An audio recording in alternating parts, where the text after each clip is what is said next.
Well, thank you so much for joining us, and we begin this evening with the 2016 election, or as it's more commonly known, what did I do to deserve this? I always try to be a good person. Is this because I stole candy once in 4th grade? Please stop punishing us.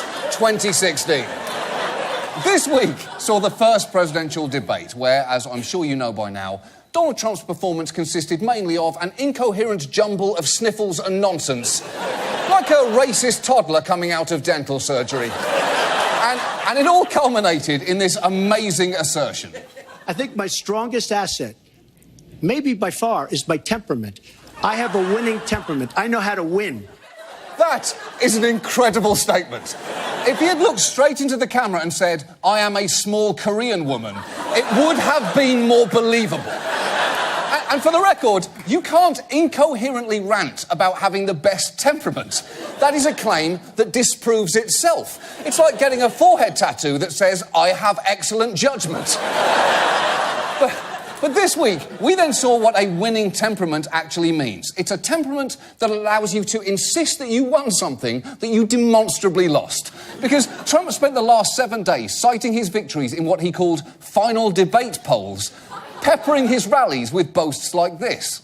And so we won every single online poll, hundreds and hundreds of thousands of voters. Almost every single poll had us winning the debate against crooked Hillary Clinton. Every single online poll said we won, which is great. Every single online poll. OK, first of all, he did not win every single online poll. He certainly didn't win this actual BuzzFeed poll about whether candy corn is good. And if you're wondering who did win that, it was BuzzFeed, you idiots. BuzzFeed wins every BuzzFeed poll. Now, the clear problem with online polls is that you can vote anonymously as many times as you want. That is how, when a British government agency held a Name Our Ship poll, the people's overwhelming choice was Boaty McBoatface. It's also how, when there was an internet vote on where Pitbull should perform, he ended up, and this is true, in an Alaska Walmart. And yet, Trump kept citing these nonsense polls, as did his media boosters like Sean Hannity. If you look at all the online polls, The Hill, Time.com, Slate, I mean, the list was really long. Trump won the debate in these online polls. Everyone's going to say, Hannity, they're not scientific. I hear what you're saying. Do you, though?